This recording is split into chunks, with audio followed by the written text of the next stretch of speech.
¿Eres tú o es tu inteligencia artificial? Soy yo todavía. Marian Reimers, bienvenida a Creativo, ¿cómo estás? Muy bien, muy contenta de estar aquí. Gracias por recibirme. El gusto es mío, de verdad, gracias por aceptar la invitación. Nos acabamos de conocer, nos conocimos hace una semana en un torneo de golf. Esa no era yo, la que Ni juega yo tan tampoco, mal no sí. Ni yo tampoco. Éramos los que estábamos arrastrando un poquito el grupo. No, tú sí juegas bien, güey. Pero se me cayó, o sea, empecé muy bien y luego ya como que te cansas y si pierdes el swing... Te cansas mil. Y ya es bien difícil recuperarlo, eso es lo frustrante del golf, ¿no? Que si tienes un error, tienes que como que olvidar el tiro pasado, pero también tú como que tus músculos, y hay tantos factores en un swing que pueden hacer que sea bien difícil pegarle esa pelotita. Y la gente piensa que es lo más fácil y que no te cansas, sí. ¿no? O sea, la banda piensa que no te cansas. O sea, yo antes le decía a mi novia, güey, fui al golf, estoy agotada, y me decía... Ya suenas así Sí. como un rucazo, ¿no? Y le digo, es que sí es muy cansado. Y empezó a jugar conmigo y se dio cuenta que sí. No, a ver, yo llegué ese día y llegué muerto. O sea, yo me sorprendí de lo poco que aguanto porque sí hago ejercicio. Pero caminamos 10 kilómetros, jugamos 5 horas, había bastante sol. Había mucho sol. También esa parte de socializar a mí sí me drena bastante. Son 5 horas como socializando con gente y luego... Digo, estuvo bien chingón el evento, agradezco obviamente la invitación y ojalá que me vuelvan a invitar. Pero llegué muerto, yo sí llegué y dormí. No, muerte. O sea, Sí. yo todavía llegué a chambear. O Ya, sea, todavía llegaste me a fui a la trabajar. tele, estaba así. O sea, No mames. sí, arrastrando la cobija. Pero estuvo muy divertido. Sí, Sí. yo espero que también me vuelvan a invitar. Sí, estuvo muy, muy chingón el evento. Saludos a la gente de Juntas. Que aparte era como un formato en donde jugabas con un pro y era un grupo y jugábamos a gogo. Entonces estaba padre la dinámica porque no te permitía frustrarte totalmente porque sabías que había alguien Alguien te la salva. pro que te Sí. iba a acabar salvando y hacía el juego mucho más disfrutable. Ya solo quiero jugar así. Sí, la verdad, sí, también. Oye, desde chica, ¿tú estuviste muy metida en los deportes? Vi que practicaste karate, Sí. fuiste campeona nacional. Fui campeona nacional. ¿Cómo fue todo eso? ¿Cómo llegaste ahí? No sé, como una llega luego a las cosas en la vida, ¿no? Así, de maneras extrañas. O sea, yo practiqué un montón de deportes toda mi vida. En mi casa era como, pues algo no negociable, ¿no? O sea, yo creo que también mi pobre mamá de haber dicho, puta, ¿cómo calmo esta morra, güey, ¿no? Entonces, pues ponte a correr. Es verdad también que mi mamá la diagnosticaron mal con un soplo en el corazón. Entonces no pudo practicar deporte hasta que cumplió 40 años. Se volvió a revisar. Mi papá le dijo como, oye, chécate, yo creo que está raro. Y resultó que la habían diagnosticado mal. Entonces a los 40 años empezó a jugar tenis. Y yo creo que... La diagnosticaron mal con un soplo en el sí, corazón. le dijeron de chiquita que tenía un soplo, que no podía hacer deporte. ¿Un soplo es hasta donde entiendo, que se hace como... aire o qué? Como un aire, Ya. exacto. Entonces, pues nada, en teoría se descubrió después que los soplos se quitan con el paso del tiempo. Ya. Pero, o sea, pues, tenía como una burbujita haz en de a lo cuenta. mejor alguna arteria o algo así Sí. que lo volvía peligroso Exacto. practicar deportes Exacto. por el ritmo cardíaco que se eleva. Exactamente. ¿Y la diagnosticaron mal en el sentido de que ya no estaba cuando la volvieron a checar? No, pues la diagnosticaron de chiquita. Y pues también mi mamá creció en circunstancias muy adversas, ¿no? Es una niña de la posguerra, no había nada, o sea, no había nada. ¿Es alemana tu mamá? Mi mamá es alemana. Ok. Mi mamá nació en Alemania y luego se vino a los 22 años a vivir a México. Ya es más mexicana que alemana. Pero sí, en ese entonces pues era una Alemania muy distinta, ¿no? A la que conocemos ahora. Entonces, bueno, pues no había mucho y se vino acá, nací ¿Y yo. se vino por la situación en la que se encontraba Alemania, toda su familia, ella sola? ¿Cómo fue eso? No, se vino a trabajar su hermano, que trabajaba en temas de o sea, de coches, ¿no? Y entonces agarró una chamba acá, mi mamá lo vino a visitar con mi abuela, le encantó, y agarró sus maletas, se vino a vivir a la playa, vivió en Zihuatanejo un año, un poquito más, y luego se vino a la Ciudad de México, empezó a trabajar aquí, conoció a mi papá, se enamoró y se quedó en México. Y se quedó acá. Sí. ¿Y por qué decías que el deporte no era negociable en tu casa? O sea, ¿tienes más hermanos que también jugaban o nada más tú por inquieta te metían a...? Yo fui 10 años hija única. Tengo Ok. una hermana que es 10 años más chica. Ok. Mi hermana también practicó deporte. Entonces era más bien, yo creo que mi mamá vio eso, ¿no? Como una ausencia en su vida y la importancia de practicar deporte. Mi papá, por ejemplo, sí, de chavo hizo de todo, ¿no? Jugó básquet, practicó karate, hizo atletismo. Y el colegio en el que yo iba, el colegio alemán, tiene como pues esta idea de inculcar mucho la práctica deportiva, ¿no? A quienes asisten ahí al colegio. O sea, es como una cosa muy importante. Entonces, pues me encantó. Entonces empecé con natación, luego jugué tenis, estuve tenis, luego hice equitación. En la escuela practiqué básquet, fútbol, handball, atletismo, vóley. De todo. Lo que pudiera. Jugaba base con mi papá en el jardín, americano. ¿Y entraste al colegio alemán porque tu mamá era alemana? O sea, o él se llama nada más alemán por... No, es un colegio muy alemán. Ya. Ha dejado o sea, de ser... había muchos con ascendencia alemana. Sí, muchísimos. Okay. Mi papá fue al colegio alemán, mi abuela fue al colegio alemán, mis tías fueron al colegio alemán. O sea, ¿hay mucho de ascendencia alemana aquí en Ciudad de México? Sí, mucho. Hay una comunidad alemana muy grande. Órale, muchísimo. No sí. Yo soy la tercera generación nacida en México. Mi abuelo vino de Alemania y los papás de mi abuela también. Pero pues digamos que... O sea, tengo una parte muy importante de Alemania, es un país al que quiero mucho, crecí con muchas tradiciones alemanas, es mi lengua materna, pero mi país es México. Sí. Yo soy de aquí. Y o sea, te empezaste a interesar en el deporte de muy chica y ¿en algún momento consideraste profesionalizarte en algún deporte? O sea, quise ser tenista. Karate, en tenis. Sí, quise ser tenista, me lesioné la pestaña. No, es que está cabrón. Sí, o sea, el tenis es un deporte muy solitario. Me empecé a frustrar mucho mentalmente, me costó mucho trabajo y lo dejé. Y ahí fue que tomé el karate. O sea, como que mi mamá me dijo, está chido, si no quieres hacer el tenis, está bien. O sea, tampoco se trata de obligarte, pero algo tienes que hacer. Elige una actividad, la que tú quieras. Y yo como que me habían gustado las tortugas ninja, ¿no? Mi papá había practicado karate, en el club había, y dije, pues está chido, le voy a entrar. Y me encantó. También otro deporte solitario. Sí, muy solitario, muy solitario. ¿Qué tanto crees que eso acabó influyendo después en la carrera que tomaste en los medios de comunicación? El tener este tipo de acercamientos a deportes que son así de solitarios, así de contemplativos, porque... A mí me gusta mucho correr, que también es un deporte que estás tú y tu mente. O nadar, que también es un deporte que estás tú y tu mente.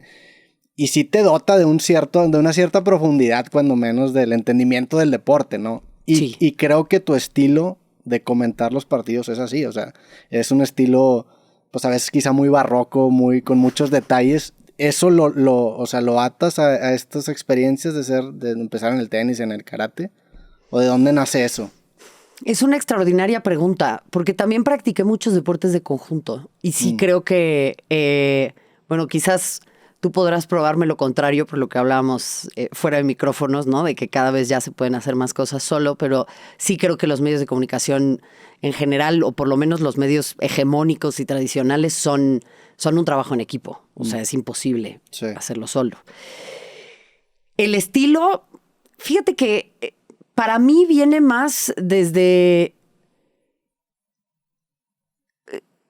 intereses que puedo considerar o como una aproximación universalista a mi chamba. O sea, no creo que seamos personas que podamos estar hiper especificadas en una sola cosa y que eso en el largo plazo pueda como funcionarme a mí.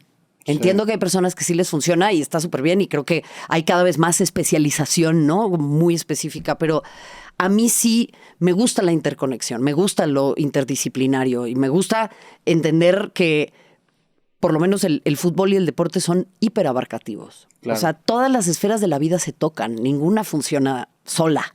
Sí. Entonces, pues sí, este estilo barroco, si se quiere, pues responde a eso también, ¿no? O sea, que creo que podemos combinar muchas cosas. Y creo que yo, por ejemplo, escuchaba a Emilio Fernando Alonso, ¿no? O pienso en Alberto Lati, o pienso en Ezequiel Fernández Murs, pienso en Robinson. Pienso en estos periodistas que se acercan al deporte con otra mirada, que no es nada más, ¿no? Me puse aquí, ¿no? Mi tapita y veo esto nada más. Yo creo que el deporte toca muchas otras cosas. Yo aprendí mucho de geografía, ¿no? Sí. Hoy en día conozco o he oído hablar de ciudades que en mi vida se me habían atravesado. O sea, yo coleccionaba el Panini y yo decía, güey, ¿dónde es este país? O veía los Juegos Olímpicos, ¿no? Y ves la ceremonia de inauguración que todos pasan así con sus ropitas y tal y decías, no sé, Bermudas. ¡Ah, tienen Bermudas!, ¿no? O sea, como creo que es mucho más que solo lo que vemos en apariencia. Y, a ver, comparto contigo esta parte o este acercamiento universal hacia cualquier área de conocimiento, porque estoy de acuerdo contigo que finalmente esas líneas que dividen biología, matemáticas, que son líneas arbitrarias, a fin de cuentas todo es conocimiento humano. Correcto. Y creo que todo es extrapolable y aplicable hacia otras áreas. Pero ¿has notado tú cierta resistencia de ciertas personas a ver el deporte de esa manera? Y te lo pregunto porque también yo lo he experimentado de cierta forma de que... Y también el fútbol, y en México el fútbol como se consume, o el caso de consumo es muy pues a veces de relajar, de no querer pensar. O sea, ¿cómo balanceas esta resistencia que quizá puedas sentir de algún segmento a tratarlo de esa manera? Creo que hay varias cuestiones ahí, ¿no? Y tiene que ver con escuelas. O sea, en México me parece que hemos conceptualizado el deporte, sí, como un espacio de relajación, pero creo que también lo hemos conceptualizado como un espacio en el que solamente valen ciertos discursos, ¿no? Y esto tiene que ver con las escuelas, ¿no? La escuela de tal, la escuela de esto, la escuela del otro. Y pues siempre va a haber resistencias a las rupturas de lo tradicional, pero si a esas vamos, pues México también ha roto con escuelas de lo tradicional, porque tienes transmisiones con 8 personas, sí. Gente que no tiene nada que ver con el deporte, que dice cualquiera. O sea, al final me parece que si vamos a ser permisivos con una cosa, pues hay que ser igual de permisivos con la otra, ¿no? Sí. Y a mí me parece que pues el público se nutre con la diversidad de voces, de acercamientos, de maneras de plantearlo. Y al final, pues sí me parece como muy interesante lo que planteas, porque por el otro lado hay un montón de gente que le encanta. Claro. Hay un montón de gente que le gusta, hay un montón de personas que dicen, oye, yo me estoy volviendo a acercar a esta actividad porque precisamente no me estás faltando al respeto, porque no piensas que no te entiendo. Por el contrario, o sea, yo creo que muchas veces le hemos faltado al respeto a la audiencia porque pensamos que, bueno, ¿no? Sí. Pan y circo, o al público pues hay que hablarle con palabras así que apenas puedan entender, no hables de esa forma. Es que, pues ya sabes, la gente que ve fútbol, y a mí eso me parece súper clasista y creo que por el contrario, o sea, Sí. La afición que ve fútbol está cada vez más elevada, creo que la afición que ve fútbol está cada vez más informada, tiene más acceso a un montón de cosas y yo ocupo un lugar de mucha responsabilidad y voy a hacer mi trabajo de la mejor manera posible y eso implica también utilizar el mejor lenguaje y las mejores referencias posibles.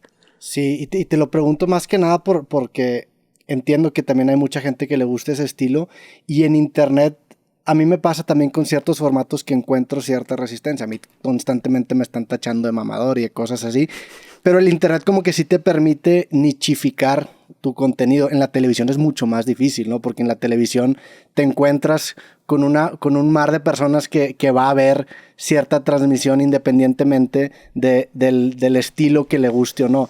Y que, a ver, estoy completamente de acuerdo contigo que el fútbol quizá pudiera verse de una manera muy superficial, pero sí es algo muy importante, no solamente en el mundo, o en el mundo, pero en México en específico, porque el peso emocional que tiene el fútbol en nuestra sociedad es algo fascinante desde el tema sociológico. O sea, lo que representa el fanatismo que tenemos aquí está directamente relacionado con el descontento social que hay en México, con el descontento con el gobierno, con el descontento con el status quo, porque el fútbol tiene esa capacidad de sublimar los conflictos políticos. Me tocó hace un año, fui a Suecia con unos amigos y fuimos a un clásico del Hammarby contra el AEK, no me acuerdo cuál era el otro equipo, ¿no?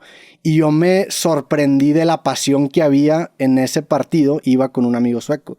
Y mi amigo, o sea, en ese partido se agarraron a golpes, se aventaron bengalas, o sea, fue el partido más violento en tribuna en el que yo estaba en mi vida en Suecia.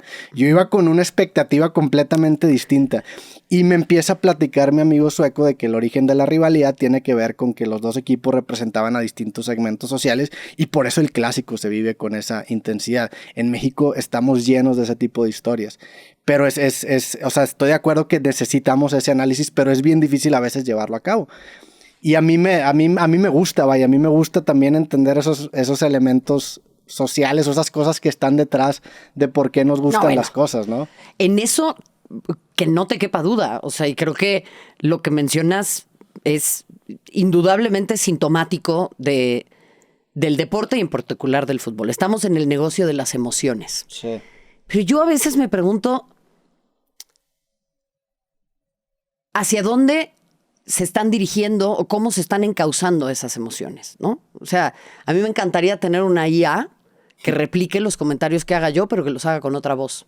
Porque a veces creo que las personas somos incapaces de vaciar nuestro vaso para que entre algo nuevo, Sí. ¿no? O sea, entonces, si tú no vacías la taza, pues no le va a caber nuevo líquido. Entonces no vas a poder recibir nada. Y me parece que muchas veces ya estamos prejuiciosos sobre, es que Roberto Martínez es un mamador. Es que la Reimers es tal. ¿Quién te dijo eso? O sea, presta atención a lo que estoy diciendo. Sí. ¿No? Eso en primer lugar. Y en segundo lugar, mira, yo pienso en lo que mencionas del clásico, pienso en lo que mencionas sobre la gente en Internet, y aquí hay como dos cuestiones que hay que mencionar. Una, yo pondría un pequeño asterisco porque sí creo que Internet siendo este gran concepto, pero ya no es ese Internet democrático que pensamos. No, claro. Es otra cosa completamente. Ni meritocrático, que así se vendió en primer lugar, neutro, meritocrático. Y Twitter tampoco. No, claro. Twitter está en manos de un fascista. O sea, que alimenta ese tipo de conversación. Entonces, para mí no es un termómetro. O sea, es un ¿cómo lo puedo decir? Es un criterio absolutamente corrupto. O sea, Sí. no refleja nada. Y por el otro lado, lo que sucede, y eso lo veo particularmente en México, y creo que también es una tendencia que empieza a tomar mucha atracción mundial, es el periodismo sobre periodistas. ¿En qué momento nos convertimos nosotros en protagonistas de todo esto? Porque esto antes no era así. Sí. O sea, y los medios de comunicación hegemónicos eran igual antes. Es más, peor. Tenías menos opciones. O sea, o veías en uno o veías en el otro. O es más, veías en uno solo. Y los derechos de la selección nacional y del fútbol mexicano y tal estaban en una sola televisora. Sí. Y san se acabó. Entonces, sí creo que ha habido una apertura más grande, pero creo que también hablamos muy poco de deporte. ¿Por qué la noticia soy yo? ¿Por qué la noticia es Luis García? ¿O por qué la noticia es Jorge Campos? ¿O por qué la noticia es quien tú me digas? Hemos empezado a hacer periodismo sobre periodistas y los medios de comunicación están tan ávidos de empezar a jalar, ¿no? Clics, notas, cualquier cosa que gire en torno a lo que sea, que nos empezamos a enfocar en esto. ¿Cuándo es eso periodísticamente relevante? Sí. También refleja un análisis muy superficial que socialmente se hace en este país, porque creo que lo más fácil siempre ha sido hablar de personas. Es mucho más difícil hablar de eventos y es todavía más difícil hablar de ideas, ¿no? Uf. Entonces nos quedamos mucho en este primer nivel de conversación, porque como tú dices, definitivamente las redes sociales tienen una agenda. Hoy en día definitivamente la agenda de Twitter es mucho más de derecha, mucho más, pues ya conservando los intereses de la gente que hoy en día está en el poder de Estados Unidos, como en su momento Facebook representaba la parte woke, la parte antagonista. Y en México también, y en México, o sea, acuérdate de los peñabots. Claro, y tienes, hoy en día tenemos que hacer también un análisis, como tenemos que hacer de los medios de comunicación, de cuestionarnos quién paga la tinta, o sea, quién está detrás de la red social y qué intereses tiene esa persona, porque desde que el modelo de negocios de Internet se basó en anunciantes, pues finalmente los que se anuncian acaban moldeando qué tipo de ideas se comparten y qué tipo de ideas no se comparten. Entonces creo que eso que dices definitivamente tiene que ver con estos sesgos que están implícitos en las plataformas en las que nos comunicamos. Y también creo que siempre hablar de personas es la manera más fácil de poder interactuar, de poder generar clics, y más que nada en una plataforma en la que estás condicionada a 140 o 180 caracteres, no sé cuántos sean, tienes que generar este tipo de discursos mucho más radicales, ¿no? Y o sea, tu relación con redes es distanciarte, y te lo pregunto porque yo también, o sea, a mí no me gusta leer comentarios. Lo que te estaba platicando de la sección esta mensual es porque yo no quería leer comentarios y prefiero prefiltrarlos. Porque creo que nunca me lleva a un buen lugar, independientemente de si son buenos o son malos. No, prefiero juzgarme por mi trabajo y por mi gente cercana que me diga, oye, Roberto, la estás cagando. ¿Tú cómo te relacionas con redes? Ha sido todo un camino. Ha sido todo un camino. O sea, la pasé muy mal. La pasé muy, muy mal los últimos 2 años, más o menos. He empezado justo como a resignificar mi relación con ello, ¿no? Y no nada más desde el hecho de leer comentarios y tal, que es tremendo, sino porque ya no son comentarios, es abuso. O sea, en mi caso, amenazas de muerte, amenazas de violación, eso no le hace bien a nadie. O sea, no hay manera. Y hay gente que te dice, ay, bueno, X es internet. No, o sea, es como si yo fuera caminando por la calle y hubiera 1000 tipos escupiéndome. Pues alguien le llamaría a la policía. Sí. O sea, es un poco lo mismo. Si a ti te vacían la tarjeta en internet o te roban la cartera en la calle, pues la afectación es la misma. Sí. ¿No? Entonces, me he distanciado mucho, pero también porque leo y me doy cuenta de que le hace mucho daño a tu cerebro. Mi capacidad cognitiva sentí que estaba empezando a verse mermada, mi memoria, mis horas de sueño. Estoy ahora muy clavada con cuidar. El Oura Ring, claro, ¿no? Sí, también lo traes, amistad. Es que sí, o sea, me ayuda, ¿no? Sobre todo a mi salud mental. O sea, pasé episodios de ansiedad y depresión muy fuertes. Entonces, este tema de estar, ¿no? Scrolleando y como sentir. Me doy cuenta que desde que desinstalé las redes en mi celular soy un 200% más feliz. Me puedo enfocar más y sobre todo pensando en lo creativo, mi capacidad creativa y mi capacidad para volcarme en lo que me apasiona, en lo que me gusta, que son otros proyectos que no tienen que ver con comentar fútbol, porque hago y soy muchas otras cosas más allá de eso. Me ha permitido justo desarrollar mucho más mi potencial creativo y estar como mucho más conectada. Entonces, creo que son una herramienta, pero es precisamente eso, ¿no? Tú puedes usar un martillo para construir una casa o puedes usar un martillo para reventarle a alguien la cabeza. Sí. Y pues yo prefiero construir una casa. ¿Qué estás haciendo ahora en tu tiempo libre? O sea, ¿qué proyectos, aparte de los que tienen que ver con fútbol, te emocionan ahorita? Pues mira, traigo un proyecto que me encanta, que se llama Si yo puedo, todas podemos, que es una idea que se me ocurrió de, pues justo canalizar toda mi energía a algo mucho más positivo y es acercarme con atletas e ir a practicar su deporte con ellas. Sí. Es además de una capítulos. Güey, es una gran colección de bloopers, particularmente el de natación artística. Ese pero no lo vi el de levantamiento de pesas. No mames. Sí, o sea, yo también nada más con la barra ya estoy...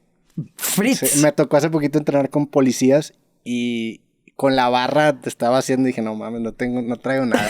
Sí. Y eso me preocupó y de hecho me empecé a poner un poco más las pilas. Te veo, ¿eh? Sí, te ves ya. Es que, a ver, mi entrenamiento el año pasado era mucho orientado al cardio y me di cuenta que pues también tengo que construir masa muscular. Entonces totalmente. Empecé ya lo balanceo. Hago un día fuerza o resistencia y otro día cardio. Eso está súper chido. Yo tampoco lo sabía, pero por ejemplo, sobre todo para las mujeres, ya cuando empezamos a acercarnos a los 40, como es mi caso, es súper importante cargar pesado. Sí. Y nos han dicho toda la vida que no, que las pesas no son para nosotras. Y en realidad tienes que construir un montón de masa muscular porque luego ya no puedes. Entonces, pues en esas ando. Y justo levantamiento de pesas, bueno, Amalia Pérez, que le mandamos un beso, es una crack, 7 veces medallista paralímpica, un orgullo mexicano.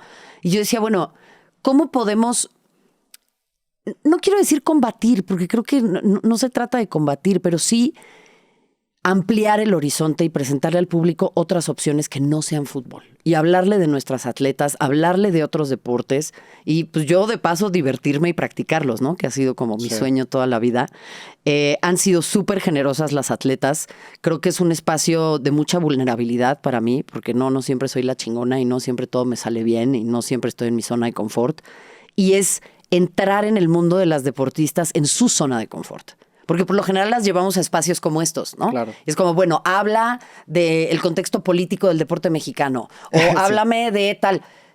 Pues no, mejor háblame y exprésate con lo que tú mejor haces, que es tu deporte. Claro. ¿No? Entonces eso me tiene rayada, me tiene feliz, me divierte un montón y me la he pasado muy bien.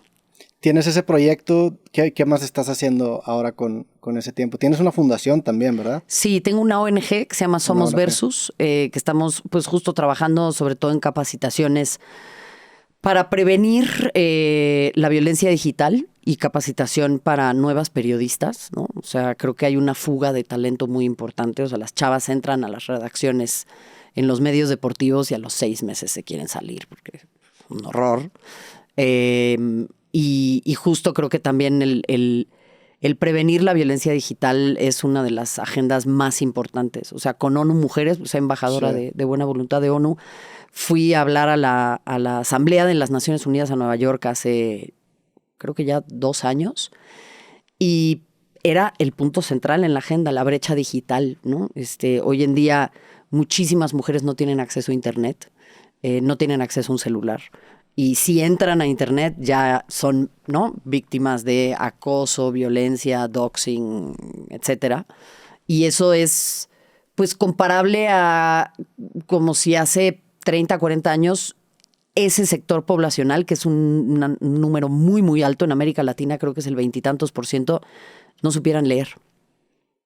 O sea, es un analfabetismo altísimo, digital, muy fuerte, muy, muy fuerte. Y para cómo va avanzando, se va a poner peor. Sí, tu experiencia ahora que dices que a los 6 meses ya se quieren salir entrando a medios, ¿fue así? ¿O cómo empieza en Fox Sports tú, ¿no? Sí. ¿Cómo fueron esos primeros años para ti? Muy duros, muy difíciles. A ver, a mí me urgía una chamba, ¿no? También pasa mucho, ¿no? Empecé trabajando gratis, clásico que te dicen, te voy a dar la oportunidad, ¿no? Exposición. Sí. Exacto, exposición y demás. Digo, me pude sostener en esos meses porque vivía en casa de mis papás y, digo, soy una mujer con mucho privilegio. No es el caso para todo el mundo, pero bueno, de ahí en más mi situación económica y familiar se complicó mucho y tuve que, pues, ¿no?, decir, oye, o sea, yo necesito un sueldo o si no me voy de aquí. Empecé siendo asistente de redacción, luego fui redactora, reportera y de ahí subí a conducir noticiario. Eso, la verdad es que escalé muy rápido, pero pues sí, las personas no tienen mucha fe en ti. Muchas veces es como, ya llegó la nueva, a ver, bueno, ¿no?, nadie te quiere enseñar o si te quieren enseñar, pues evidentemente siempre vendrá con un precio muy alto. Yo tenía 21 años, había muchas cosas que no entendía, ¿no? Mi papá me decía, aguas con trabajar en la tele. Y yo decía, ay, ya papá, suéltame del brazo, qué ridículo. Y yo creo que muchas de sus preocupaciones estaban muy bien fundamentadas. Es un medio difícil. Es un medio difícil para entrar. Es un medio difícil para entrar, para estar, para... Los medios de deportes además son muy desgastantes. Hay mucha grilla, mucho ego, mucha lucha de poder. Y sí, pues muchas prácticas muy arraigadas que creo que van cambiando de a poco, pero pues sí, o sea, normalizando muchas cosas, ¿no? O sea, como que, esto está chido. No, sí, no está chido. Es que sí es una profesión bien intensa desde donde lo analices, porque definitivamente la televisión existe una competencia por estar al aire y luego también la afición o la gente que ve programas deportivos o sigue los equipos deportivos son gente muy apasionada. O sea, es un terreno bastante hostil. Uf. Me imagino que para cualquier persona, pero en tu caso entrando a los 21 años como una mujer en un programa deportivo, me imagino que la experiencia debe haber sido complicada. ¿Cómo es ese primer acercamiento? O sea, tú estudiaste periodismo, estudiaste comunicación, ¿no? Yo estudié comunicación, sí, y luego periodismo. Y luego periodismo en Argentina. Sí. ¿Con La Nación? Sí. ¿Cómo estuvo eso?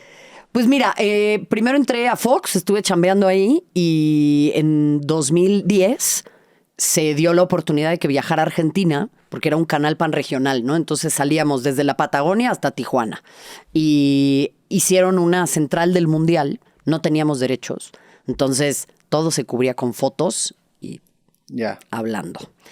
Eso ya era un desafío mayúsculo, entonces me dijeron, necesitamos diferentes voces, no queremos que sean puros argentinos, entonces fui yo, fue otro colega muy querido, Carlos Velasco, una productora, y pues ahí estuvimos 40 días en Argentina, transmitiendo con argentinos y con centrales en Sudáfrica, ¿no? Haciendo pues, conexiones. ¿Pero transmitiendo qué, perdón?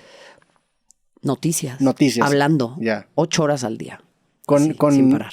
¿Cómo está eso de no tener los derechos de los partidos, no? Me imagino que después hay como una colaboración entre ESPN, Fox Sports, o cómo funciona eso, porque sí...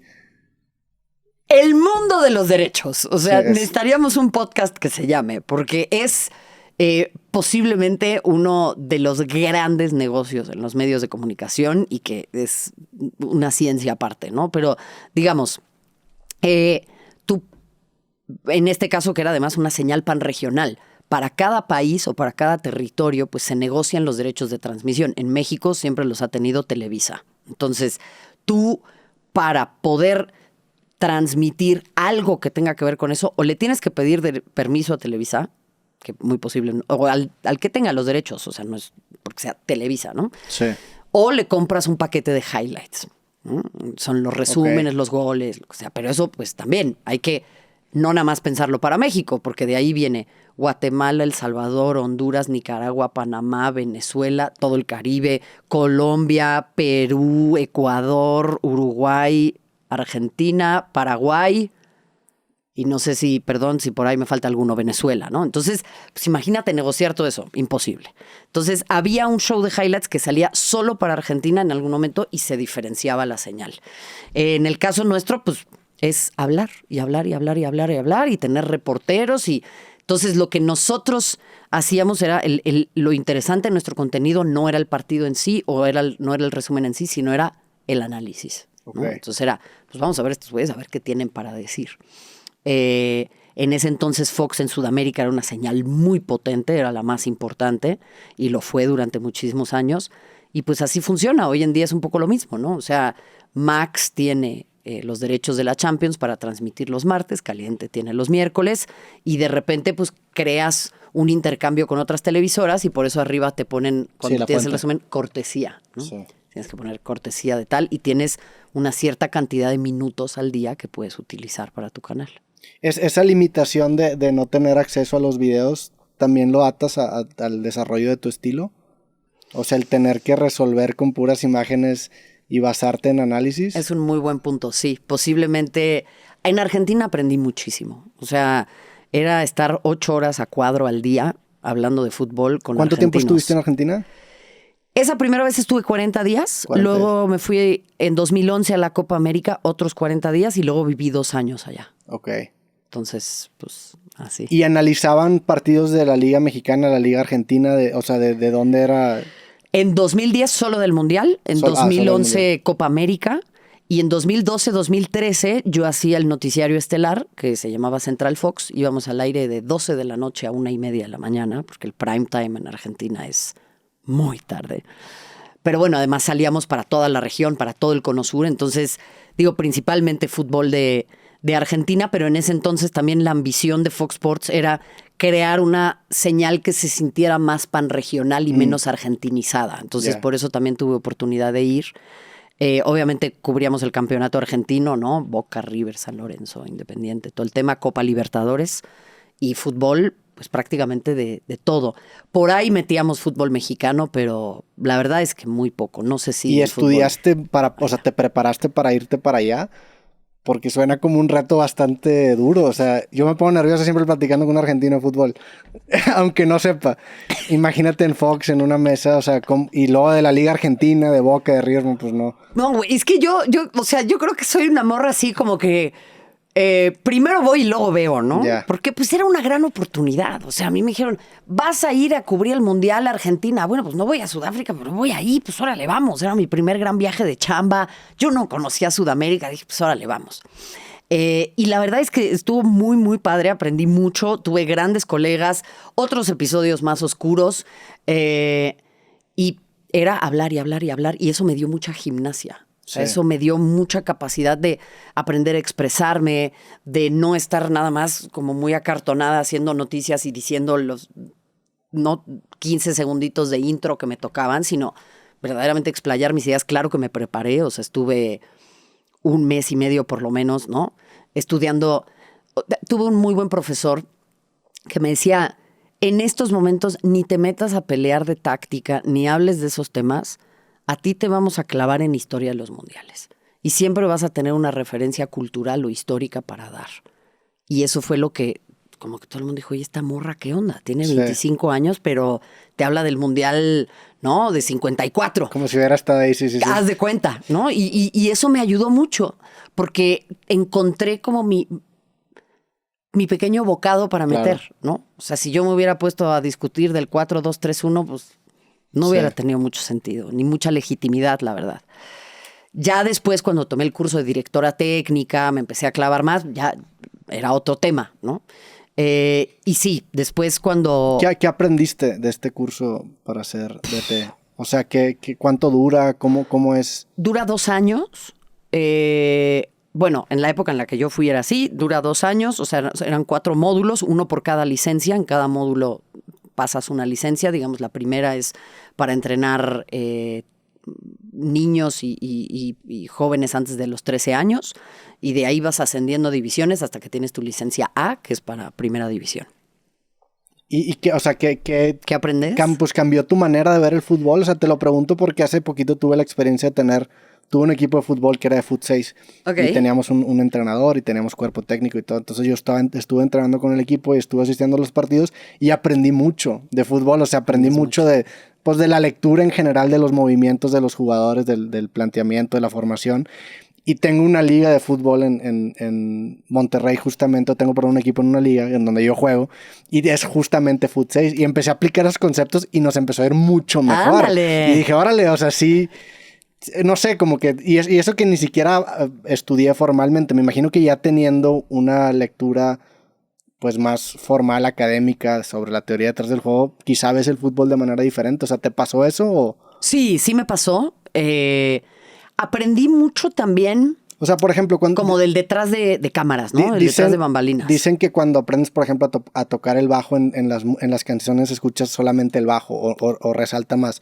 En tu caso, empiezas a notar que más el parado, más el... O sea, ¿qué resalta más en un partido? Empiezo sobre todo a entender como principios... como muy fundamentales, que pueden ser, ¿no?, básicos para cualquiera, pero los principios básicos de defender, ¿no? O sea, retardar, orientar, equilibrar y quitar, ¿no? Cuestiones del parado, cuestiones de técnica también. O sea, como pasas todas las fases, entiendes, híjole, pues esta persona muy posiblemente no desarrolló X o Y habilidad en un momento en el que le debieron de haber enseñado eso, ¿no? Ves, pues sí, sobre todo fallas en lo técnico, y sí ves también como lo importante que es el trabajo en la semana. O sea, hacia dónde orientas el entrenamiento y cómo se ve eso reflejado en la cancha. Y lo difícil que es que un entrenador pueda plasmar en muy poco tiempo su mano en otras 11 personas que tienen que estar perfectamente coordinadas para ejecutar en circunstancias impredecibles algo que tú entrenas de manera relativamente predecible. Sí. ¿Y qué tanto, por ejemplo, cambia eso partido a partido? O sea, ¿tiene que ver con un estudio del rival, obviamente, para saber cómo jugarle? ¿O es más general? O sea, es más de simplemente esta semana, o se estudia primero al rival y luego se le prepara un planteamiento. ¿O? Es una extraordinaria pregunta. Hay muchas maneras de acercarse, ¿no? Entonces, depende de la entrenadora o del entrenador. Hay quienes te dicen, yo nunca voy a sacrificar mi estilo y yo no me fijo en el otro, yo me fijo en mí. Pero evidentemente tiene que haber un estudio, todo el mundo estudia al rival para entender dónde están sus fortalezas y dónde están sus debilidades. Hay quienes se adaptan al rival también. ¿Por qué? Porque si yo soy un equipo pequeño y voy a jugar contra el Manchester City de Guardiola, híjole, pues quizás veo cómo adaptarme. O tienes un estilo histórico, por ejemplo, como el del Rayo Vallecano, ¿no?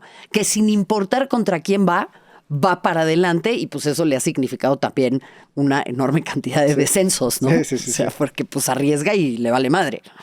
Y esta parte que empezaste a desarrollar de la historia de los mundiales, ¿era algo que también a ti te gustaba naturalmente? O sea, ¿siempre te ha interesado la parte histórica? Sí. A mí me encanta la historia, me encanta. O sea, estudiar qué es lo que pasó, ¿no? Quiénes fueron los protagonistas, para entender también, pues, qué vínculos puedes establecer con lo que pasa hoy en día. Eso siempre me ha encantado. Y creo que me sumó mucho también en ese sentido en general, porque después cuando me fui a vivir a Argentina y ya me establecí ahí, lo que decíamos, o sea, híjole, ¿cómo sabes de la historia de Boca, de la historia de River, de tal? Pues yo absorbí como esponja todo lo que podía. O sea, cada vez que me subía al metro, al taxi, para ir a la maestría, para ir a trabajar, iba leyendo un libro sobre algo que tuviera que ver con fútbol. O una novela de Roberto Fontana Rosa, El Área 18, por ejemplo, que es una novela sobre fútbol bellísima. La historia de Marcelo Bielsa, la historia de la rivalidad de Boca y River. Lo que pudiera, lo iba absorbiendo. Estaba loca por el fútbol. ¿Y qué me puedes decir del fútbol argentino y por qué tienen la selección que tienen? ¿Por qué tienen, o sea, por qué Argentina es potencia a ese nivel en el fútbol? Es una muy buena pregunta. Sí creo que tienen una capacidad de adaptación a exigencias en el extranjero muy importantes porque es un país nómada. O sea, la mayoría son inmigrantes, vienen de hijos de inmigrantes, son nietos de inmigrantes. Es un país que no le tiene miedo a moverse y que forma sus lazos en otros sitios y siempre se hacen sentir cómodos entre ellos. Creo que eso también es importante. Pero en el aspecto deportivo son hiper, ultra competitivos. En todo quieren ganar. En las discusiones, en las cartas, en las matatenas, en absolutamente todo quieren ganar. Y sí creo que tienen una estructura muy importante de arraigo y de facilidad para practicar el deporte, particularmente el fútbol. ¿A qué voy? Tú tienes todo tipo de divisiones, torneos regionales, chiquitos, grandes. Siempre hay un club de barrio al que tú puedas llevar a tu hija, a tu hijo a practicar. Así se llame sacachispas, ¿no? Excursionistas, el nombre que tú quieras, pero siempre va a haber un clubcito. Y hay un arraigo muy importante, barrial, geográfico, ¿no? O sea, y acá eso no lo tenemos. O sea, acá desaparecen y aparecen clubes y pues de repente por ahí te encuentras con algo, pero no hay ese arraigo.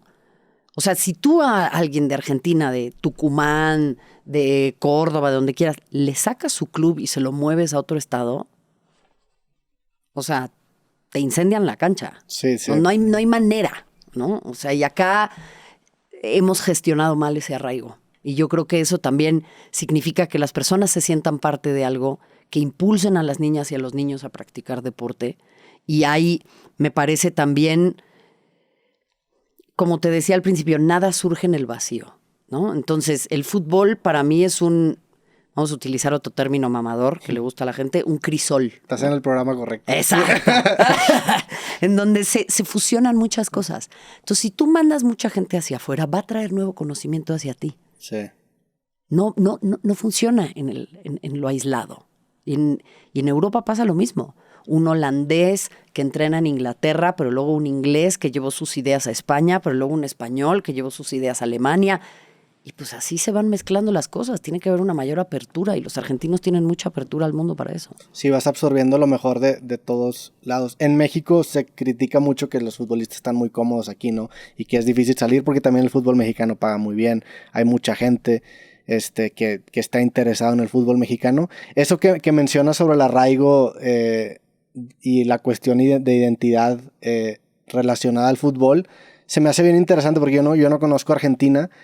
Y hace poco también un amigo justamente fue allá a Argentina y me dijo lo mismo, de que él está impresionado de... Él me dijo que lo invitaron a un partido en donde apostaba no sé cuánta cantidad de dinero, que era ahí como a las 2, 3 de la mañana en un bar allá en Argentina. Yo tenía cuando menos la idea de que pues el fútbol aquí en México también se juega en todos lados, hay canchas en todos los parques, también teniendo de comparación a Estados Unidos, que no hay canchas en ningún lado Claro. Y es como un deporte más elitista, ¿no? Más que tienes que inscribirte a un campamento, a un club. Aquí en México puedes jugar en cualquier parque. En Argentina es todavía un nivel mayor ese acercamiento al deporte, ¿no? Es una locura. Ahora, además hay un tema ahí bien importante. Sumado a ese espíritu nómada que fomenta un desarrollo. Claro, pues es que te vas. Sí. O sea, y tú sabes lo que es irte de tu lugar, pues ni modo. Sí. O sea, te adaptas, güey. Tienes que, ¿no? Rápidamente resolver y hacerte de amigos y demás. Pero fíjate lo que es una locura. En Estados Unidos lo que pasa es que el fútbol es considerado un deporte de mujeres. Sí, sí, sí. ¿no? O sea, toda esa noción del último bastión de la masculinidad, pues tiene que ver mucho con apreciaciones, ¿no? Sí. Sí. ¿Por qué se dio eso? O sea, por el fútbol americano, o sea, ¿por qué se empezó a asociar al fútbol exclusivamente para mujeres en Estados Unidos? Por dos cuestiones. Una, por la clase media, por las famosas soccer moms, ¿no? Las mamás sí. de fútbol que pues llevaban a sus hijitas a jugar fútbol los fines de semana. Y yo creo que hubo un empuje muy importante luego de que surgieran las 99ers. Son las campeonas del mundo en 1999, llenaron el Rose Bowl de Pasadena, ganaron la final ante China en penales. Okay. Hay una foto de una morra que se llama Brandi Chastain. A ver, ¿la buscamos? Sí, búscala. ¿Cómo se llama? Brandi Chastain. Ahí. Esa celebración la pusieron en Newsweek, perdón. Newsweek, acabaron a la foto. Festejó sin camiseta y bueno, se le fue el mundo encima. Que como con una encueratriz, que esto... O sea, más gente se fijó en eso que el hecho de que Estados Unidos hubiera ganado un mundial en su casa rompiendo un récord de asistencia. En penales. En penales. O sea, ¿quién metió gol o metió un penal? Metió el último penal de la tanda. Sí lo merita. No, claro, güey. O sea... Sí, no mames. O sea, es más, refleja exactamente... El sentimiento en ese momento. Es una locura. O sea, esa foto es lo máximo. Aparte está fuertísima el amor. No, está, pero... ponchadísima. Y estas morras, bueno, o sea, hay un documental de ESPN, que es como la división de documentales de deporte femenil de ESPN, que se llama The 99ers, las 99. Es bellísimo. Si puedes verlo, güey, te va a gustar. Y yo creo que... Eso detonó el interés. Eso detonó. Porque la selección femenil de Estados Unidos es una potencia...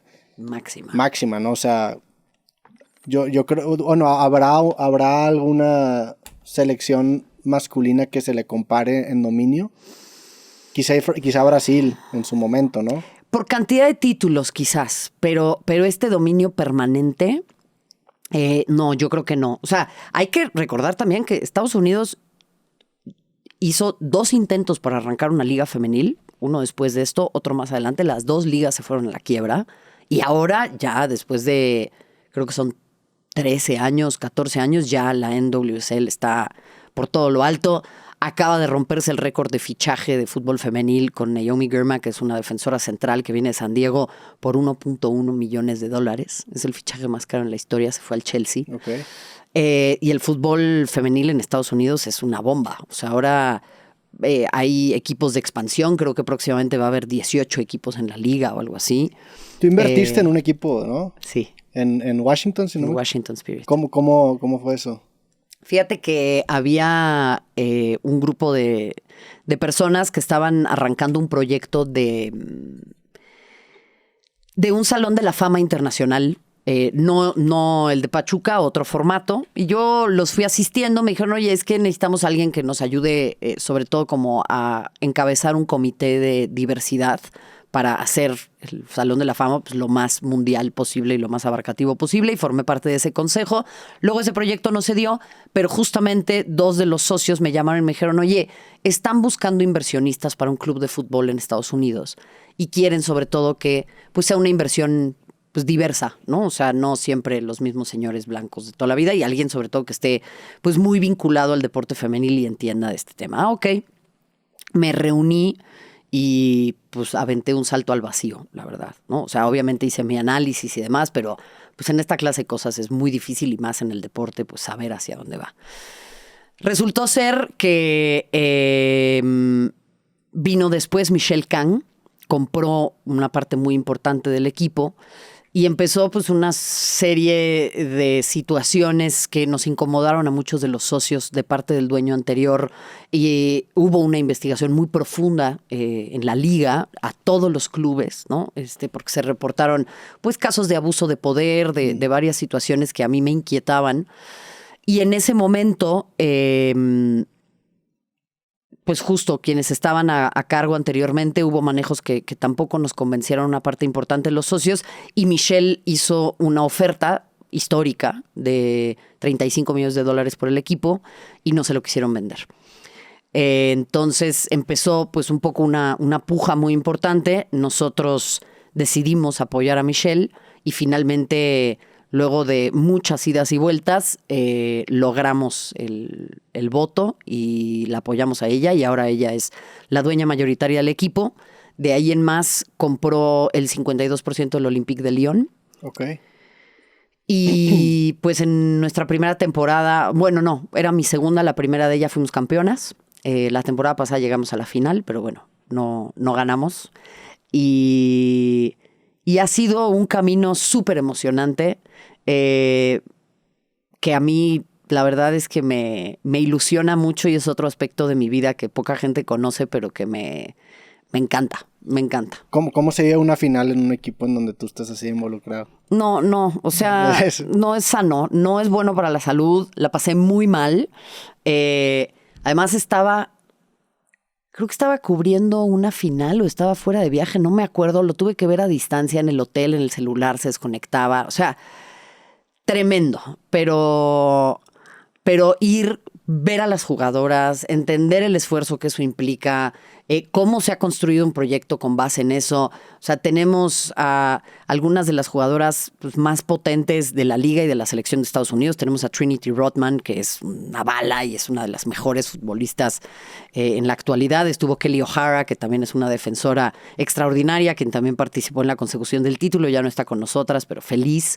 Y ahora pues está como entrenador Jonathan Giraldes, que a mí me entusiasma mucho y lo hablaba con Michelle porque creo que podemos permear más un estilo europeo y un estilo de buen trato de la pelota en el equipo y que eso también genera un efecto dominó en Estados Unidos, en donde a veces el fútbol es un poquito más físico, el fútbol femenil. El fútbol femenil.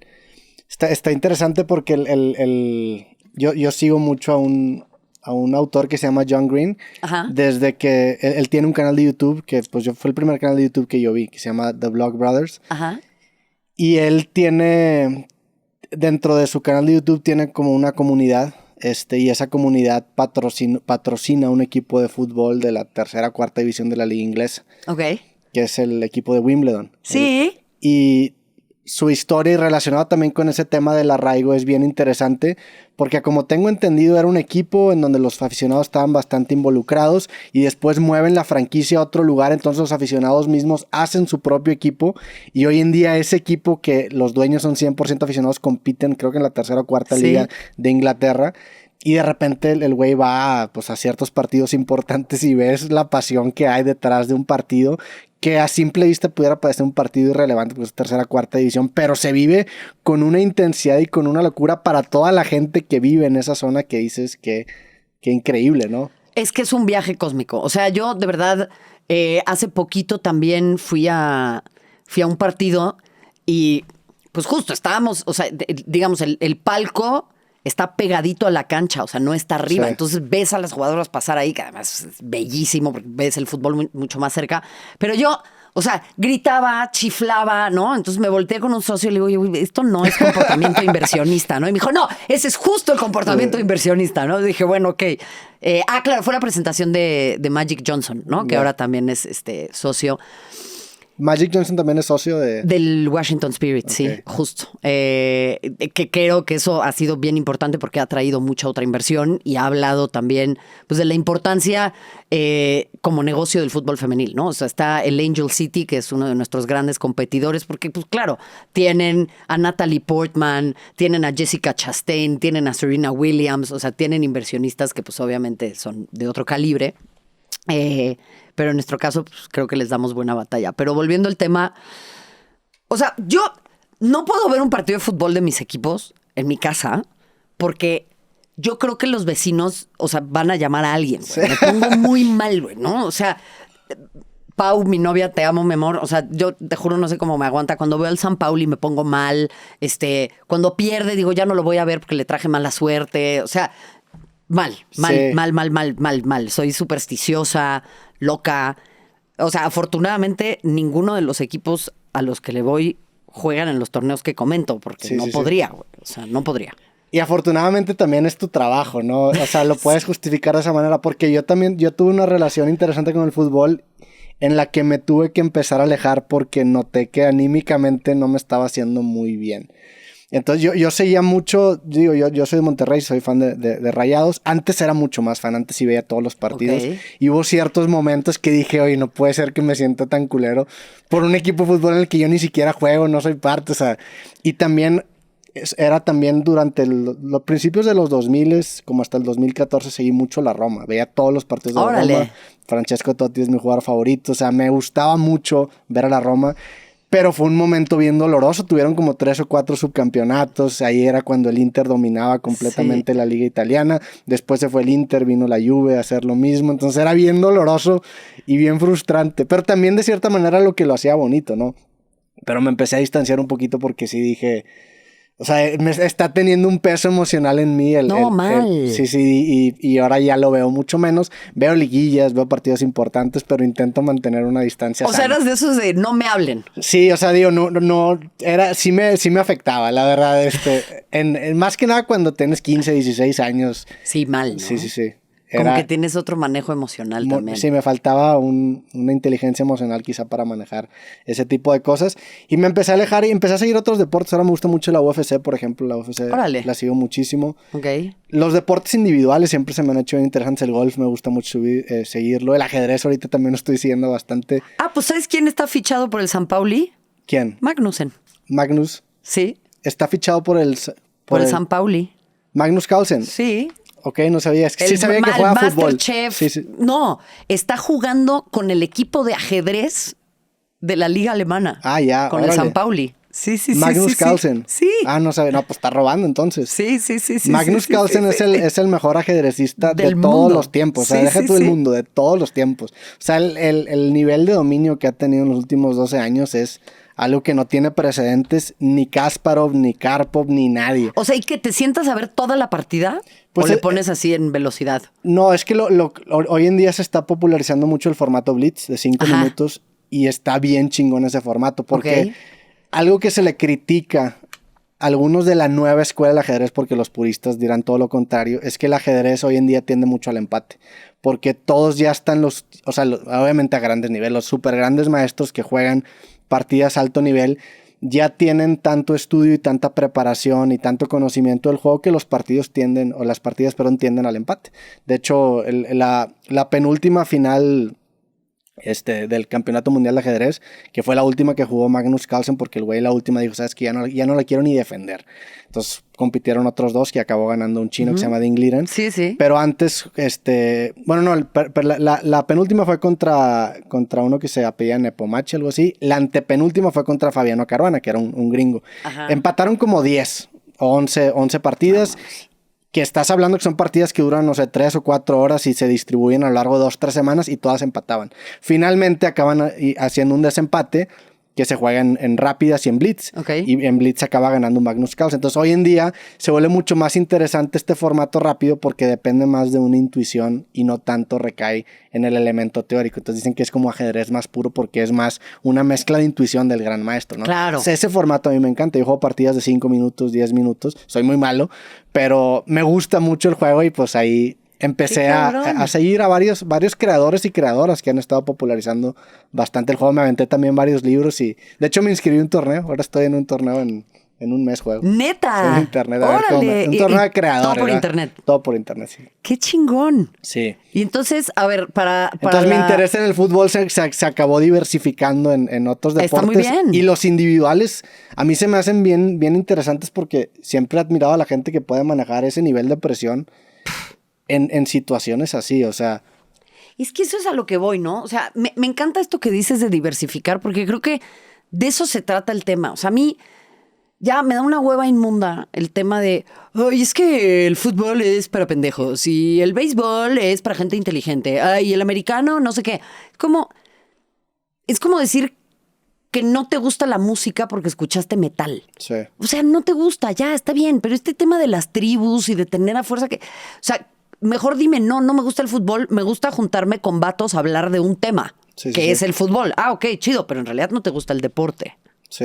¿No? O sea... Sí, se vuelve como la excusa solamente, ¿no? Exactamente. Y está bien. O sea, me parece muy bien que sea una excusa para cosas chidas, ¿no? Si es una excusa para cosas feas, pues no. Pero creo que es eso, o sea, nuestra capacidad de asombro es la que hay que estar alimentando, ¿no? Y nuestra curiosidad intelectual. Esto que me cuentas me encanta porque yo te preguntaría, y es una pregunta eterna, pero ¿por qué sí se considera al ajedrez un deporte? ¿Se considera un deporte? No, sí. Digo, yo argumentaría que porque necesitas una preparación física considerable especialmente en el ajedrez clásico, para aguantar esos niveles de concentración por tanto tiempo. Incluso en el Blitz, o sea, en el Blitz también tienes que estar enfocado 5 minutos. Ahorita estoy tomando un curso de ajedrez justamente para ese torneo y la clase de hoy me toca justamente un ejercicio de enfoque. Porque y aparte hoy en día con los celulares y con todas estas distracciones que tenemos constantemente, se vuelve todavía algo más difícil de poder llegar a tener el concentrarte por largos periodos de tiempo en algo. La verdad, a mí este formato del podcast me gusta mucho porque es una práctica de eso. O sea, normalmente no traigo ni mi celular aquí, nada más que mi impresora también se ha descompuesto y no puedo imprimir mis notas, pero es un espacio libre de tecnología en donde simplemente te sientes a platicar. Que es una locura que hoy en día es algo que no es normal. O sea, a mí siempre hoy en día me sorprende mucho que nuestra concepción muchas veces de una experiencia muy lujosa tiene que ver con un desapego total a la tecnología. Estos retiros espirituales que te vas a Tulum o a la playa a sentarte en una banca de madera incomodísima, es lo que hoy en día consideramos lujo porque estamos tan atados y tan adictos a estas plataformas que entraron. Es que sí, digo, este es un tema también que podríamos hacer un podcast totalmente orientado a ese tema, pero sí existe una dependencia gigantesca a las nuevas tecnologías que nos ha quitado de poder concentrarnos por largos periodos de tiempo. Entonces tienes que practicar esto. Y si no estás bien físicamente, no vas a poder aguantar. Por eso Magnus Carlsen, por ejemplo, está en una gran forma física. El vato juega bastante fútbol, corre y hace mucho ejercicio porque tiene que tener un buen estado físico para poder aguantar. Claro, tiene que alimentar a su cerebro. Porque existe una falsa dualidad entre mente y cuerpo. Es lo mismo, o sea, tu mente es tu cuerpo. Exactamente. Es una ilusión la conciencia que te divide la mente y el cuerpo. Es lo mismo. Si te meten una vara en la mente y no te matan, va a cambiar tu concepción de tu cuerpo y tu conciencia, vaya. Entonces tienes que cuidar todos. Pero totalmente. Sí. O sea, y eso que dices me llama la atención porque es verdad. O sea, yo, volviendo brevemente a lo que decías de la tecnología, a mí me ha ayudado mucho como a recobrar mi capacidad de atención y sobre todo mi capacidad de aburrirme. Sí. O sea, antes ibas con tu mamá a la tintorería. Estás en la fila del banco. Espérame sí. espérame en el coche. Y pues ahí estabas, ¿no? Y pues te aburrías y pensabas en cosas o veías o, no sé, leías la etiqueta del shampoo. Sí. No sé. La caja del cereal. La caja del cereal. Hoy en día ya cuando lees la caja del cereal, sí. Y ¿sabes qué también? Creo que se ha convertido en una muleta para evitar incomodidad. Claro. Y la incomodidad de, híjole, ¿cómo comienzo una conversación con esta persona con la que estoy parada en una sala de espera y no hay nada que, ¿no? Sí, me meto a mi celular. O, estamos en una mesa y resulta que 2 amigos están discutiendo un tema y tal y yo me salgo. Sí. Entonces, permanentemente estamos con personas que no están. Y por eso te celebro este espacio también, porque en efecto tienes que estar y tengo que confrontarme en el buen sentido de la palabra contigo. Sí. O sea, tengo que verte a los ojos, tengo que pensar en lo que estoy diciendo, tengo que conectar contigo de alguna manera, porque pues de lo contrario, ¿no? O sea, estamos pues, cada quien, pero no estamos aquí. Sí, y por eso es tan adictivo, porque como tú dices, hay un libro que se llama The Power of Habit, de un güey que se llama Charles Duhigg, algo así. Y el güey describe cómo se hacen los hábitos. Y dice que el hábito normalmente nace de un trigger. Y ese trigger tiene que ver muchas veces con un sentimiento de disconfort. Estás incómodo con la situación. Y ahí es en donde agarras una acción que te permite escapar de ese sentimiento, ¿no? Entonces, por ejemplo, mucha gente que es adicta a fumar cuando se estresa se echa un cigarro, ¿no?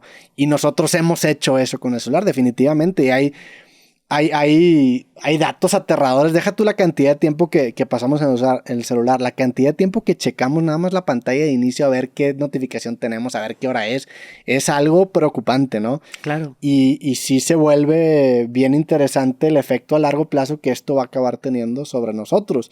Que a nosotros todavía nos tocó cuando menos vivir la vida antes de que existiera todo esto. A las nuevas generaciones que no tienen ese precedente y que esa es la normalidad, no sé qué va a acabar pasando, o sea, les va a licuar el span de atención, porque definitivamente notas que es cada vez más difícil concentrarte porque estás acostumbrado a tener gratificación instantánea y le puedes cambiar inmediatamente. Te aburre algo, siguiente historia, siguiente TikTok. Y eso creo que es algo que vas a acabar siendo nocivo. Claro, y vives en una caja diseñada también para solamente escuchar lo que a ti te interesa, lo que a ti te gusta, el punto de vista que tú compartes, y no tienes que contrastarte con personas que no piensan como tú. Y es más, que desmitifican tu manera de pensar, ¿no? Sí. O sea, y creo que eso también es increíblemente desafiante y peligroso. O sea, yo recuerdo, fíjate, en la secundaria tenía una profesora de biología que nos decía, miren, muchachos, yo ya no los voy a mandar a investigar a ningún lado, porque el gran desafío de ustedes no va a ser encontrar la información, sino va a ser entender qué información es valiosa. Sí. Esto te estoy hablando hace 15, 20 años. Ahora está más patente que nunca. O sea, el tema es cómo entiendo qué es lo que me funciona. Yo por eso soy, pues todavía mucho de leer libros, la verdad, porque me gusta que puedo investigar y puedo plantear sobre un tema con mayor profundidad. O sea, esto que dices sobre los hábitos, leer, no sé, un libro sobre deportes, un libro sobre cualquier cosa, a mí como que me aterriza más y me ayuda más a trabajar con mi cerebro. Sí, eso que dices se me hace bien curioso porque ahora que te digo que estoy experimentando mucho con IA, tengo también un programa en donde, o un segmento que empecé también este año en donde platico con una IA. O sea, el primer capítulo que saqué se llama Filosofando con una IA a las 2 de la mañana, ¿no?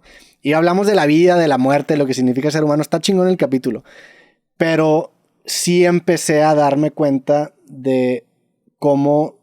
Y a ver, es algo que nos hemos dado cuenta en los últimos años, que definitivamente si yo busco algo en Google y tú buscas algo en Google, nuestros resultados van a ser diferentes porque vivimos en burbujas, ¿no? En la conversación o en la interacción con la IA es algo muy similar. Siempre me da por mi lado, siempre me dice, uy, qué interesante, qué inteligente, y te corrige matizándote un poquito quizá, pero siempre orientado hacia una ideología que obviamente yo traigo y yo estoy promoviendo. Y eso eventualmente te radicaliza. Y creo que sí vivimos en una época en donde tenemos tanta información que es fácil probar casi cualquier cosa y se vuelve difícil a veces diferenciar qué información es válida y qué no, porque sí puedes probar casi cualquier cosa hoy en día con estudios, con que todos acaban siendo informaciones incompletas, la realidad. O sea, no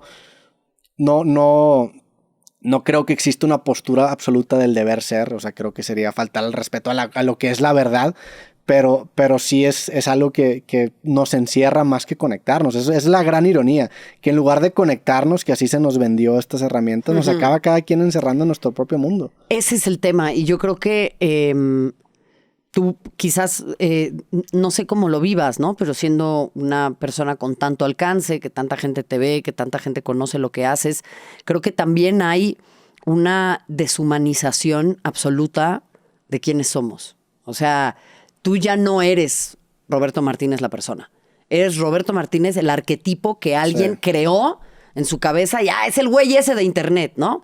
Y entonces, dentro de ese güey de internet entran un montón de categorías que te desproveen de toda humanidad. Sí. O sea, eres cualquier cosa menos un ser humano. Eres una caricatura, te vuelves una caricatura. Eres un avatar, eres una caricatura, eres el güey que sale ahí, eres el mamador, eres el gran creativo, eres el dios, o eres el peor, o sea, pero nada de eso está centrado en ti como una persona.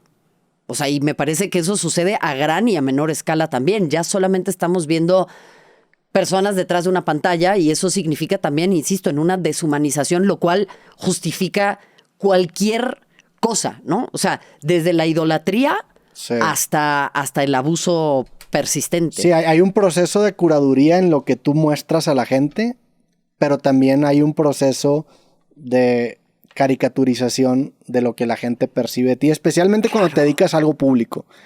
Y eso genera una desconexión entre lo que representas tú públicamente y quién eres tú personalmente. ¿Tú cómo manejas eso? O sea, porque tu percepción pública también ha sufrido mucha caricaturización. También, fíjate, no había considerado eso que tú mencionaste de que el fútbol muchas veces se consume como una excusa simplemente para juntarse, a diferencia de un podcast que no se consume tanto en ese sentido, sino que lo consumen personas solas escuchando. En tu caso sí se consume a veces nada más como una excusa de tener el partido de fondo, ¿no? ¿Cómo has manejado tú ese avatar, redes sociales, con la Reimers persona? Es que, claro, yo empecé en otra época, ¿no? Entonces, el hecho de un personaje y una persona a mí me generaba mucho ruido porque yo crecí viendo eso en la televisión y me di cuenta que el personaje se devoraba a la persona. Sí. Y me parecía incluso, y me parece hoy en día, en donde veo estos personajes absolutamente armados, me parece una ficción, pero se lo estamos vendiendo al público como si fuera una no ficción. Sí. Entonces, habría que poner una placa a los programas y decir, oigan, esto es un teatrito, ¿no? Pero nadie aquí se está representando a sí mismo. Ah, ok, entonces la gente sabrá, no, pues órale, me están cotorreando, ¿no? Pero, ¿dónde trazas la línea? Y para mí, pues sí hay un tema de responsabilidad y de prestigio. O sea, creo que, y no quiero ser ofensiva con ello, pero hablamos mucho de creación de contenido, pero no hablamos de sustancia, porque contenido es cualquier cosa. Sí.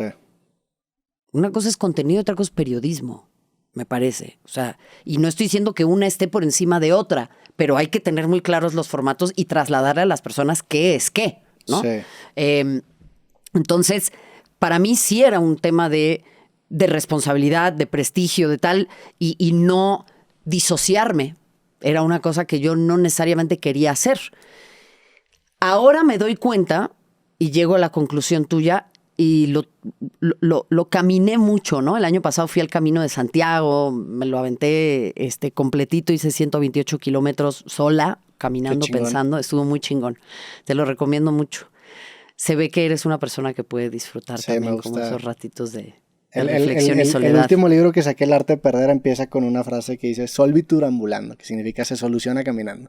Y me gusta mucho esa frase, tanto metafórica como literalmente. Justo, güey. Resolví muchas cosas caminando. O sea, es como una meditación en movimiento.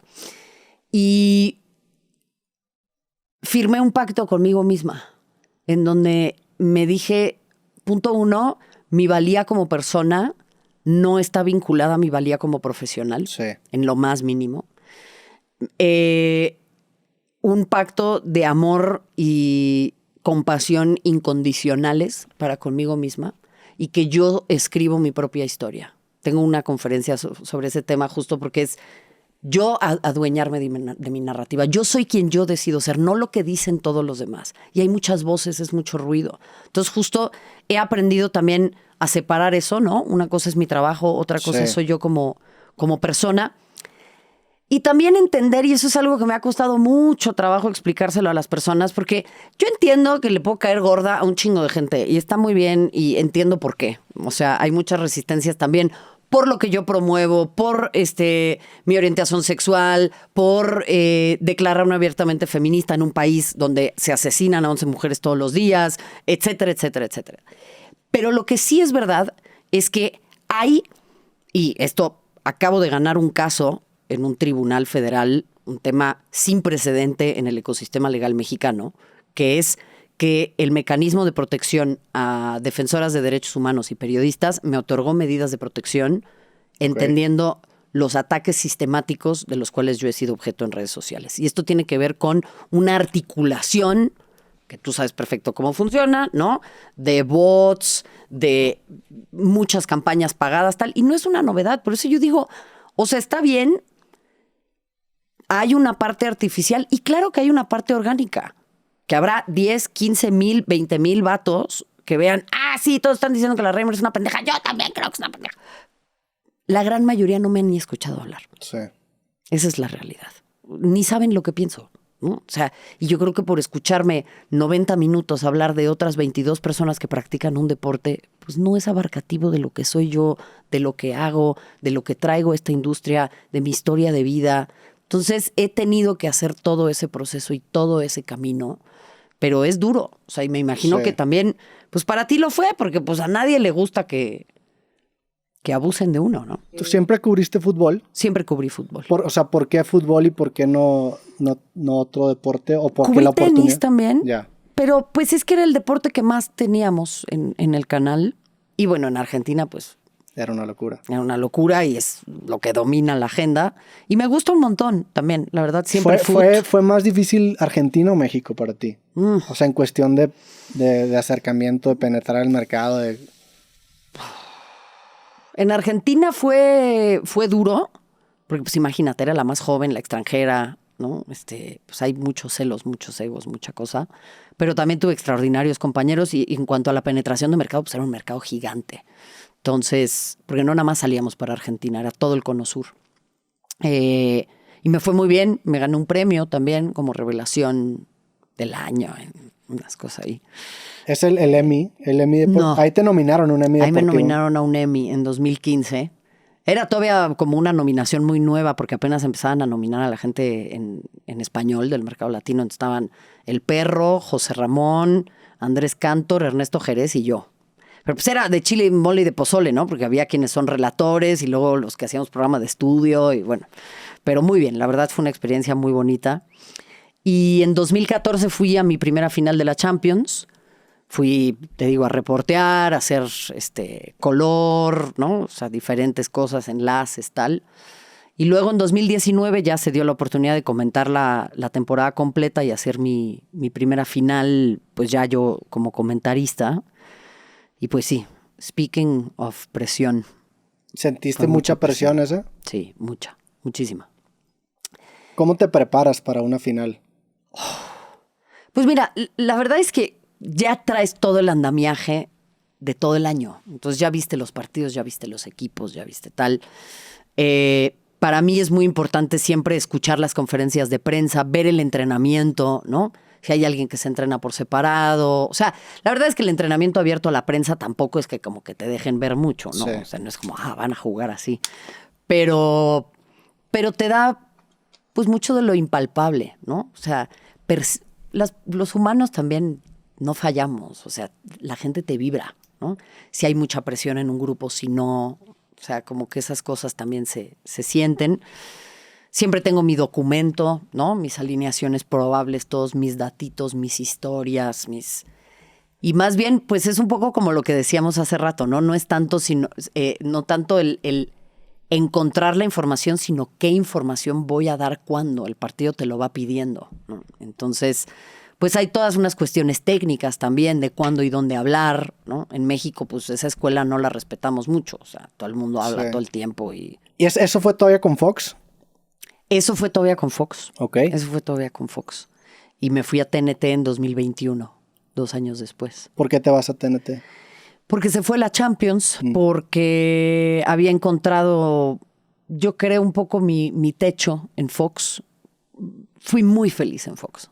Le estoy profundamente agradecida. Fue mi casa, es mi familia, hay gente que adoro ahí. Me enseñó muchísimo, me dio la oportunidad de estudiar una maestría, me dio la oportunidad de ir a mundiales, de cubrir olímpicos. O sea, la verdad es que hice de todo y siempre va a ser mi casa. Si hubiera un génesis de ese estilo de comentarista, ¿en qué momento llegó o fue algo demasiado gradual? O sea, ¿lo atas a alguna conversación, alguna experiencia, algún partido en específico que viste cierto tipo de reacción? No, fue gradual. Fue gradual. Pues es un poco como construir tu identidad, ¿no? Pero sí, en definitiva, el lenguaje siempre fue importante. Un gran referente para mí en términos de lenguaje y de historia siempre ha sido Alberto Lati, que además es gran amigo, es un tipazo.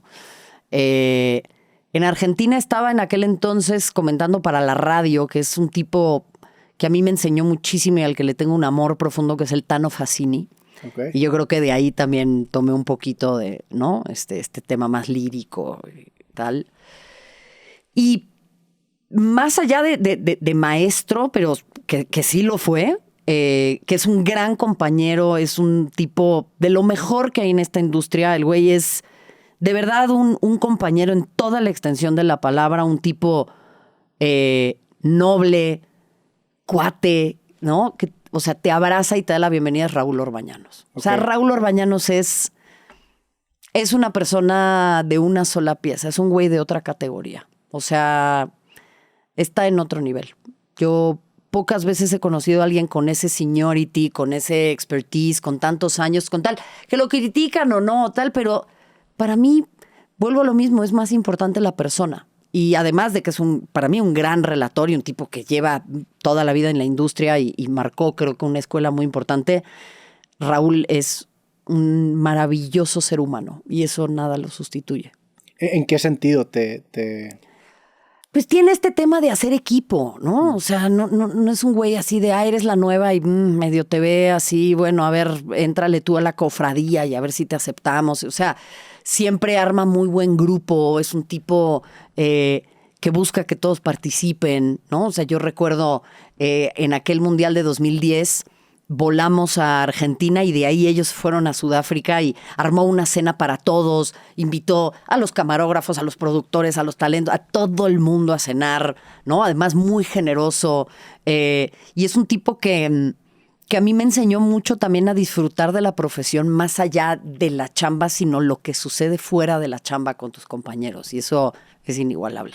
Sí, es algo bien difícil porque se nos olvida constantemente el disfrutar el día a día, ¿no? Porque también vivimos y crecimos en una sociedad en donde pareciera que la vida es una especie de carrera en donde hay cierto tipo de metas en cuestión académica, en cuestión de puestos laborales, en cuestión de incluso estatus personales, en donde dices, oye, ¿y de qué me sirve al final el haber llegado aquí? O sea, hay una reflexión que me gusta de Alan Watts que habla sobre esta idea de que tenemos esta concepción justo que la vida es una carrera y nos hace creer que el propósito de la vida es morirnos, a llegar a la muerte, llegar a la meta, ¿no?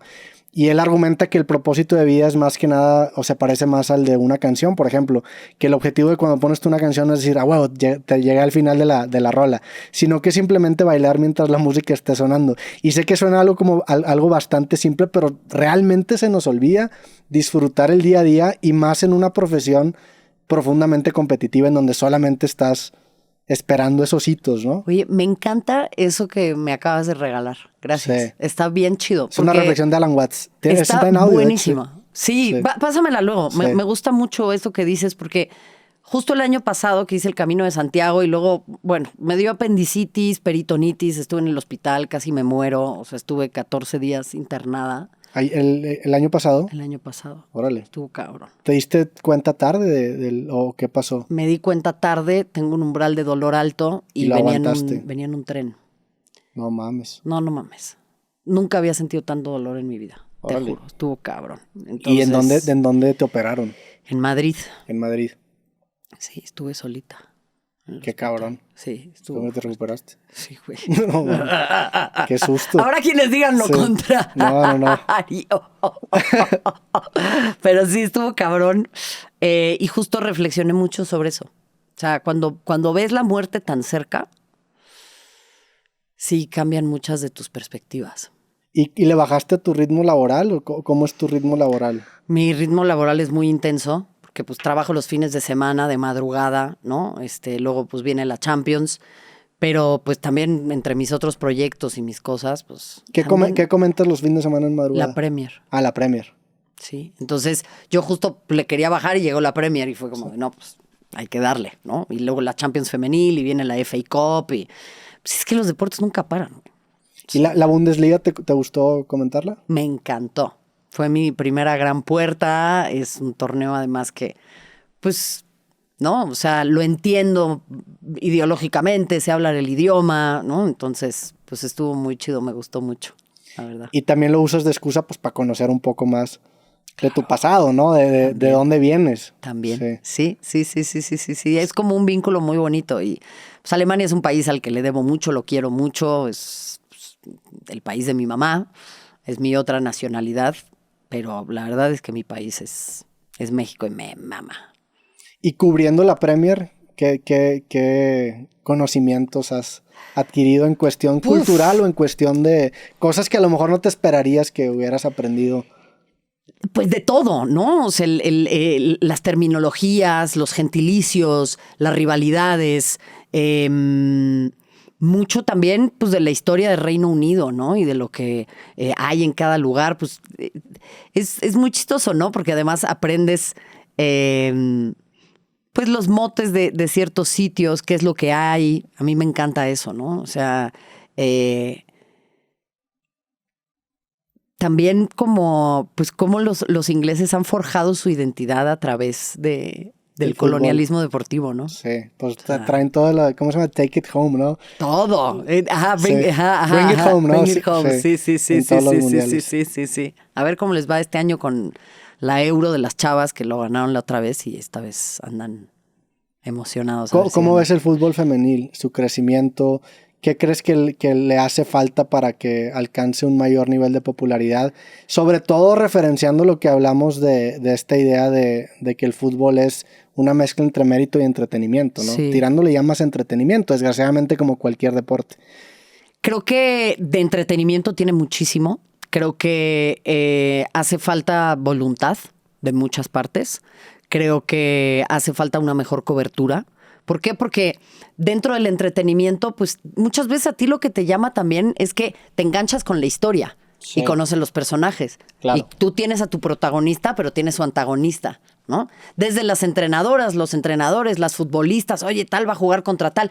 Pero si no sabes quiénes son, pues es como, pues esa morrilla, pues juega chido, la mueve, pero ¿no?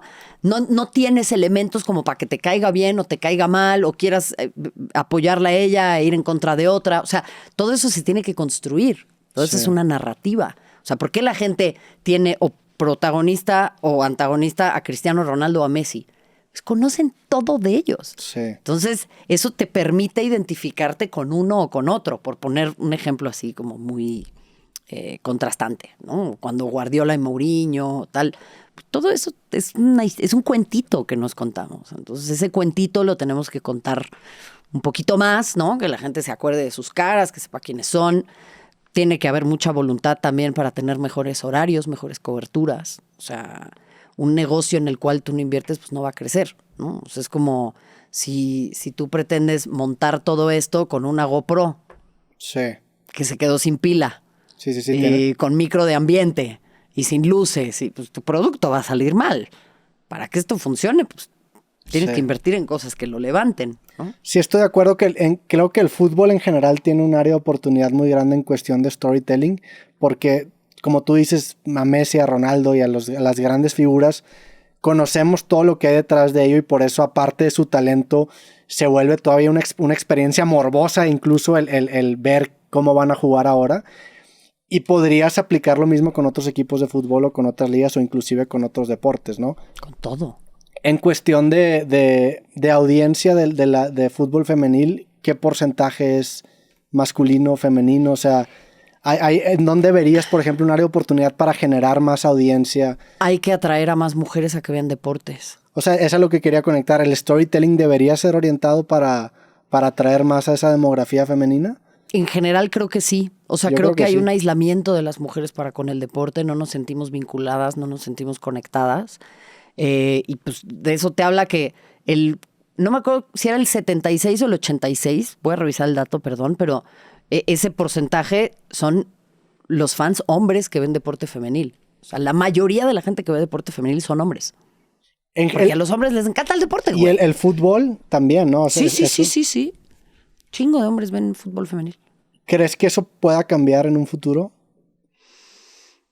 Pues me encantaría, o sea, y no porque los hombres lo dejen de ver, al contrario, o sea, me gustaría que en lugar de que haya, no sé, 1 millón de personas viéndolo, haya 5 millones de personas viéndolo, pero de esos, pues haya micha y micha, ¿no? O sea, creo que eso estaría bueno porque eso incentivaría a más mujeres a practicar deporte también. O sea, tú lo ves en la tele y dices, yo quiero hacer eso. Entonces vas, juegas, y pues, si no se te da, pues ya terminas de comentarista, ¿no? Cualquier otra cosa, pero te hace que te insertes en ese mundo. Y eso está muy chido. ¿Qué te quita el sueño ahorita en este momento? ¿Qué me quita el sueño en este momento? El SAT. No es cierto. ¿Qué me quita el sueño? La salud de mi gatito, que andaba un poco mal. Me quita el sueño...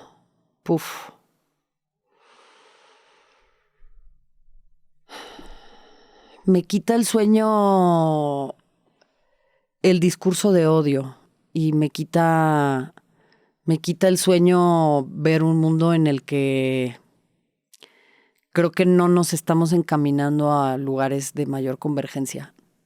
Creo que veo un mundo cada vez más violento y eso me asusta. ¿En qué sentido te refieres a la violencia? De todo tipo. O sea, La violencia digital, la violencia económica, la violencia política, la violencia física. O sea, sí creo que hay como un hervidero ahí fuerte que no me encanta. ¿Qué tanto crees que esa narrativa también son las redes sociales 1000. participando? Porque también podrías argumentar que hace 230 años había muchas más muertes violentas, que había más guerras, pero eran menos documentadas. También hoy en día te metes a Twitter es un mugrero en todos los sentidos. Es un mugrero, ¿no? O sea, te pone el contenido más extremo. ¿Tú todavía te metes? Desgraciadamente todavía me meto. Pero es que es adictivo, es una droga. La realidad es que es una droga. Es una droga. Sí, es una droga. Yo ya me rehabilité. ¿Usabas mucho Twitter antes? Sí. Yo no tuiteo, yo no uso Twitter. Pero me meto. Pero te metes a ver. Pero me meto, sí me meto. Ah, eres boyerista. Soy boyerista, sí. No me gusta participar, pero me gusta ver. A huevo. Pero, fíjate, lo había abandonado y lo retomé. ¿Cuál es tu red social favorita? YouTube. Si lo contamos como red social, YouTube. YouTube creo que es la que más provecho le saco, donde más aprendo. Ok.